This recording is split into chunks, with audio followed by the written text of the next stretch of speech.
Hello everyone.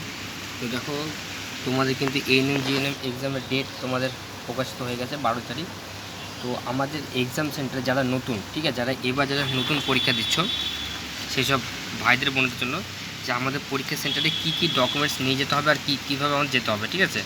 তো ভিডিওটা একবার তোমরা শেষ পর্যন্ত দেখে নাও। আর যদি ভিডিওটা তোমাদের ভালো লাগে তোমরা চ্যানেলটা সাবস্ক্রাইব করো, কেন কি এরপরে কী করতে হবে না করতে হবে এখন অনেক কিছু বাকি রয়েছে আমাদের। তো সমস্ত কিছু বলে দেওয়া হবে, তাই চ্যানেলটা তোমরা সাবস্ক্রাইব করে রাখো এবং পারলে তোমাদের যেসব আরও যেসব ভাইরা বোনেরা রয়েছে তাদেরকে এই ভিডিওটা শেয়ার করে দিও, ঠিক আছে। তো চলো আমরা দেখি আমাদের পরীক্ষা সেন্টারে কী কী নিয়ে যেতে হবে। তো বন্ধুরা দেখো, এখানে দেওয়া আছে তোমাদের রুলস অফ এক্সামিনেশন। যেসব ভাইরা বোনেরা এবার প্রথমবার এক্সাম দিচ্ছ, ভয় পাওয়ার কিছু নেই। দেখো কী কী বলেছে। ফার্স্ট বলেছে, 1 নম্বরে বলেছে তোমাদের কিন্তু 30 মিনিট আগে চেষ্টা করবে এক্সাম সেন্টারে পৌঁছে যাওয়া, ঠিক আছে। তো তোমাদের যেই টাইমটা থাকছে, একটা শুরু হচ্ছে 11টা থেকে, আরেকটা শুরু হচ্ছে তোমাদের 2টো থেকে। তা সেখানে তোমরা চেষ্টা করো তোমার 10টার মধ্যে তোমরা এখানে মানে যেখানে তোমাদের এক্সাম সেন্টার সেখানে পৌঁছে যাওয়া। এখানে চেষ্টা করবে তোমার 1টার মধ্যে এক্সাম সেন্টারে পৌঁছে যাবে, গিয়ে একটু অপেক্ষা করাটাই বেশি ভালো হবে, ঠিক আছে। তারপর দেখো 2 নম্বর বলেছে be sure about the exact location. দেখো তোমার যেই সেন্টার পড়ছে সেটা তুমি লোকেশনটা আগের থেকে বের করে রাখবে। চেষ্টা করবে সেদিন যেন কোনো ঝামেলার মধ্যে পড়তে না হয়, ঠিক আছে। রাস্তায় দেখো অনেক রকম প্রবলেম হতেই পারে, তো সেগুলো চেষ্টা করবে। দেখো এইটার সঙ্গে এটা পুরোটা রিলেটেড, যে তুমি যদি কিছুক্ষণ আগে পৌঁছে যাও তবে তোমার কোনো ঝামেলার মধ্যে পড়তে হচ্ছে না, ঠিক আছে।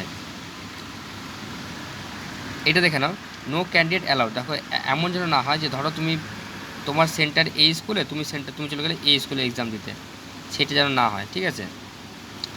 আবার তোমরা কিন্তু এটা যেন করো না যে তোমার অ্যাডমিট কার্ড নিয়ে অন্য কেউ পরীক্ষা দিতে যাচ্ছে, ঠিক আছে, বুঝতে পারলে। তাহলে এইসব পয়েন্টগুলো একটু তোমরা আশা করি এগুলো হবে না ভুল তোমাদের, ঠিক আছে। তারপর দেখো নাম্বার 4-এ বলেছে যে তোমাদের কী কী ডকুমেন্টস নিয়ে যেতে হবে। এটা খুব ভালো করে মনে রাখবে, ডকুমেন্টস নিয়ে যেতে হবে। Printed copy of admit card ANM GNM 2022। যে অ্যাডমিট কার্ডটা তোমাদের দেওয়া হবে সম্ভবত 2 তারিখে তোমাদের দেওয়া হবে অ্যাডমিট কার্ডটা, সেটা কিন্তু একটা প্রিন্ট কপি করে সেটা নিয়ে যাবে সেটা। এবার বলবো দাদা আমরা কি কালার জেরক্স করবো নাকি না ব্ল্যাক অ্যান্ড হোয়াইট জেরক্স করবো।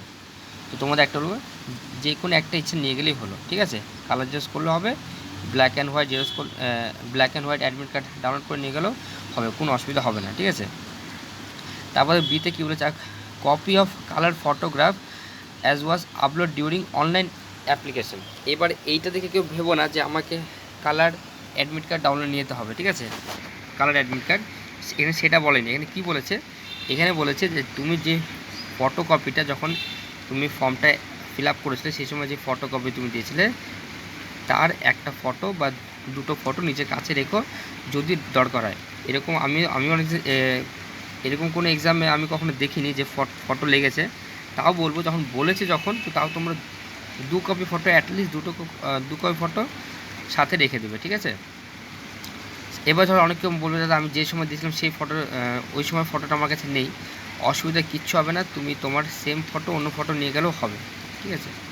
সিতে কি বলেছে, any photo identity card original such as Aadhaar card, ঠিক আছে। ধরো তুমি যখন যাবে তোমার একটা আইডেন্টি কার্ড হিসেবে একটা আধার কার্ড নিয়ে যেতে পারো, pan card, passport, 10th standard যাদের ধরো এখনও 18 বছর হয়নি, যেসব ভাইদের বোনেদের, তারা 10th স্ট্যান্ডার্ড অ্যাডমিট কার্ড নিয়ে যাবে, school ID card, voter ID card, ration card with photography, bank passbook with photograph, any other valid government identity card নিয়ে গেলে হবে। এখানে অনেকগুলো দেওয়া রয়েছে, তোমার যেটা থাকবে সেটা তোমরা নিয়ে যাবে। আশা করি 10th স্ট্যান্ডার্ড অ্যাডমিট কার্ডটা সবার কাছেই আছে, ঠিক আছে, এটা নিয়ে গেলেও হবে। এবার যদি কেউ বলে যে আমার 18 বছর হয়ে গেছে কিন্তু আমার অ্যাডমিট কার্ড আমার আধার কার্ড বা ভোটার কার্ড আধার কার্ড সবার কাছে থাকে, যদি বাই চান্স নাও থাকে তবে কিন্তু 10th স্ট্যান্ডার্ড অ্যাডমিট কার্ডটা নিয়ে গেলেও হবে, ঠিক আছে, কেন ওটা সবার কাছে থাকে। এবার দেখো এবার কী বলেছে তোমাদের এখানে পাশে, frisking may be carry out while entering the centre for checking prohibition object. কোনো অস্ত্র, ঠিক আছে, সেগুলো নিয়ে যাবে না। যেরকম ধরো বন্দুক হতে পারে, তারপরে ধরো তোমাদের লাইটার, এরকম কিছু আর কি, চাকু, এগুলো সাথে রাখবে না, মোট কথা ক্যারি করবে না, ঠিক আছে, ক্যারি করবে না। Candidate are advice to take their seat at least 15 minutes before. তুমি যদি 1 ঘন্টা, সবার প্রথমে বলা আছে তুমি যদি 1 ঘন্টা আগে চলে যাও, ওরা 30 মিনিট আগে ঢুকাবে, তাহলে তো তুমি 15 মিনিট আগে তুমি তোমার সিটে বসে যাচ্ছ, ঠিক আছে।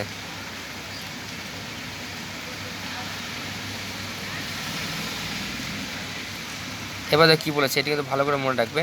No candidate will be allowed to enter the examination hall beyond the schedule time of commencement of the test under the any circumstances.